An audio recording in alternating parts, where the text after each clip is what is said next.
Here we are again. This is Captain Scarlet. This is a 2006 PlayStation 2 game. Published by Blast Entertainment again. So, in the previous games we've looked at them from them have been Little Britain and Beverly Hills Cop, which have been the two least enjoyable games of the whole set. I'm a little bit more optimistic about Captain Scarlet. So I had a quick look around, tried to find out some information. It looks like it was developed by a company called Brain in a Jar. There's not many credits in the book at all. There's sort of 4 or 5 people and a company name. Double check that it's actually still set to widescreen. Yep. Okay. Let's give it a go. So, I've done the tutorial, which we'll go back to maybe.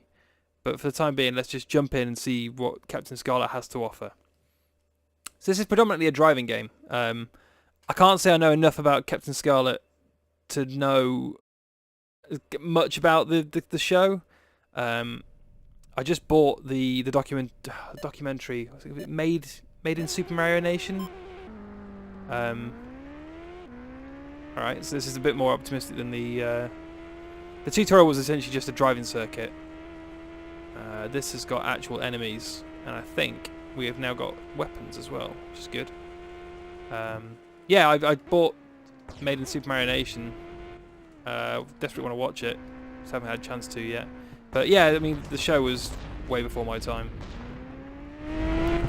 Alright, it's got shooting, it's got driving. So also, the driving is very stiff. As you can tell, doesn't really go around corners particularly well. There is a handbrake, but it tends to send you spiraling off randomly in any which direction it picks, really. Let's go. These environments are big. What's actually going on in them? Just get around the corner.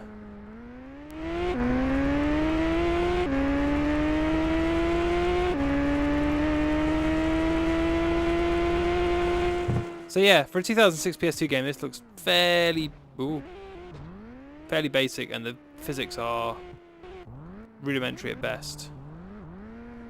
Well, at least the car recovered itself. Got some skidding and stuff. The weapons are pretty basic. Sound effects are pretty basic. But so far, so functional. So, already immediately better than Little Britain. I'm guessing this must be UK made. I think again it's another European only release. I don't know whether Blast Entertainment ever published outside of Europe. I don't know if they were just like a UK publishing house that were publishing kind of budget titles, or whether they had more to do later on. There's certainly a lot of games. I keep finding them, so I keep ordering these PS2 games, and they turn up with the Blast Entertainment logo on them, and usually have the kind of orange and yellow gradient background.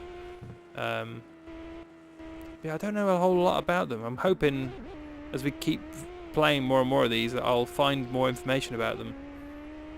Just out, generally out of curiosity, because at some point, 2006 was the swan song for the PS2. 2007 was when the last, great games probably came out for it, apart from, a couple of outliers like Persona 4 and Yakuza 2. But yeah, the PS2 had basically, it was no longer the platform of choice after the PS3 came out. So it was like the PS1 when the PS2 came out. The PS1 had a couple of, great games right at the end, which, Final Fantasy 9 was that late here at PS1. C12 Final Resistance and Chase Express, all those sorts of games. They were coming kind of hot on the heels, so yeah, the PS2 went through the same thing. It's just mountains and mountains and mountains of bargain basement games, some better than others. Oh, I think I've gone the wrong way. I remember the PS1, there was this company, I think it was Midas Games, were putting out all sorts of weird stuff like Snow White and 101 Dalmatians, and they're like non-licensed Disney properties. Oh nice, he came to me. Where are you going?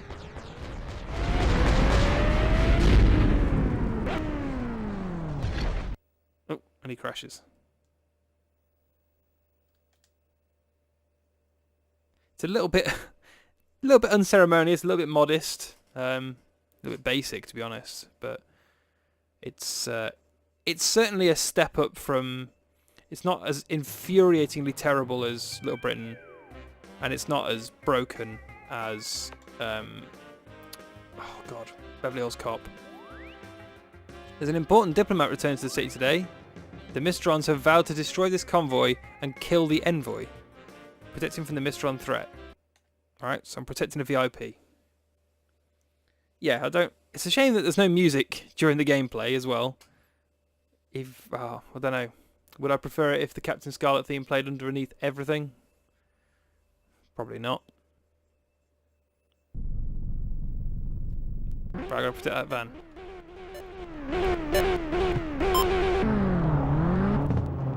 Oh, jeez. Yeah, the steering on this is rather rough.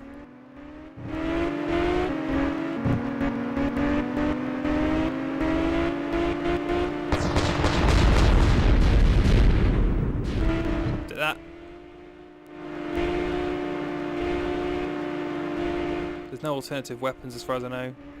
There's a different vehicle, which is kind of funny the way they phrase it on the back of the box, because it phrases it as 2 amazing vehicles. Oh, reverse.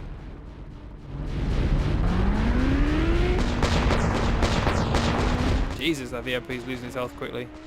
Oh, it's because there's 2 of them after him.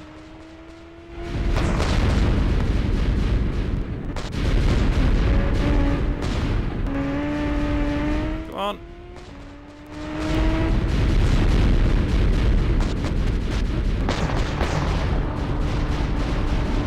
This frame rate's not really holding up either. There we go.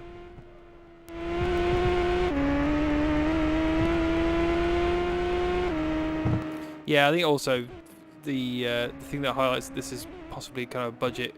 A shovelware is kind of a harsh way of putting it, but published for a reason, which is to get as many sales as possible from what I assume must be a small budget. Was that it came out in December, which, you know, that was back in the days when actually coming out in December was never a great thing. I think now we're getting to a point where games come out in July and June. Mission passed. All right. Didn't really do much. Yeah, June, July, you can actually put games out. January, you know, we had that year a few years ago where Bayonetta and Darksiders, Dark Void, all these games came out early January. Mass Effect 2. So you can get away with that now, but back when this came out, there was still a stigma about games that came out that late on in the year.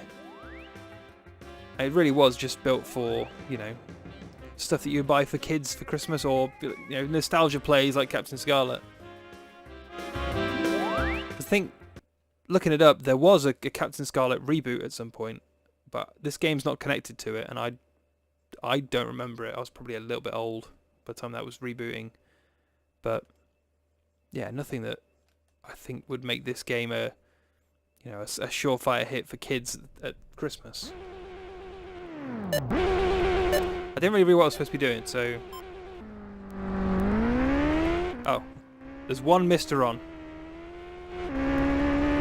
Find him and the prize is yours. It did also say there's 16 missions, and considering I'm on mission 4? 3, 4? This is going to be a very short game.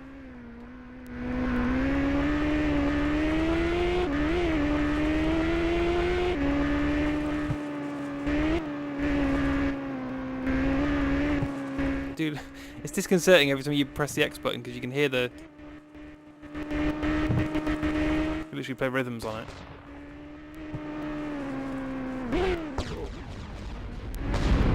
That was a nice move. Oh, get out of the way!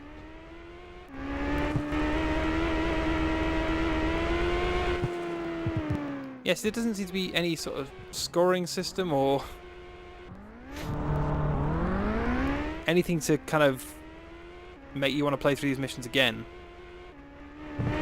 It's about as boilerplate. If there was a timer on the top of the screen or some sort of scoring system that, you know, took marks off you for crashing or, you know, damage lost, then I think there's at least something to strive for. But at the minute, this really feels like 16 missions of busy work.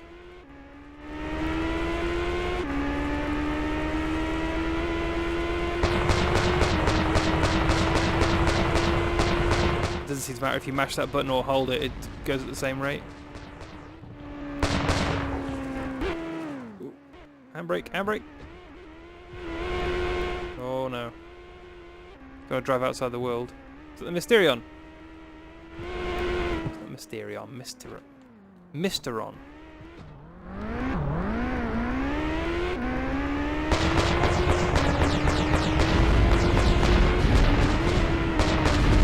Looking forward to my JPEG of text. Come on. Mission complete. Mission passed. Millions of people are in your debt, Captain. Fresh water is essential to that area. I rescued the fresh water. I could keep going with this, but it doesn't seem like it's going to change anytime soon. I kind of want to see the second vehicle. I'm hoping it will show me, but... Let's get some music.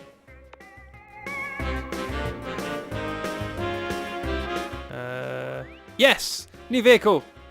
Complete the test course. Destroy 4 drones. Oh, wait. I hope this isn't the same 4 drones I had to destroy last time. On the same test course.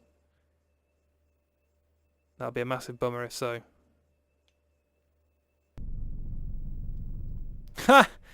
Oh, 16 missions. They can't even make it 16 unique missions. Oh, and the difference is the vehicle goes slower. Brilliant.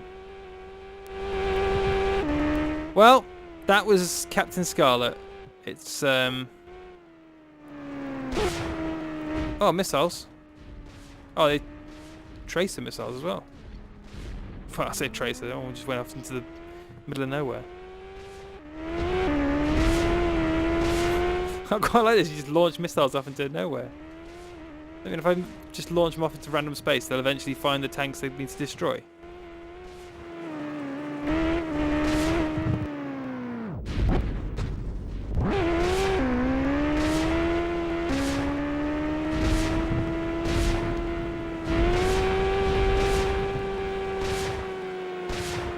Yeah, it does seem to be... This is weird.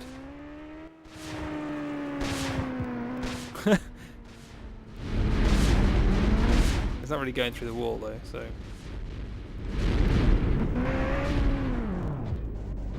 Oh. That's Captain Scarlet. I'll save you the other 11 missions, whatever it would be. It's not a good game. It's not even an acceptable game. But it is functional. And it's... I mean... I don't know that it's living up to what it says in the back of the box, but it's not abhorrent.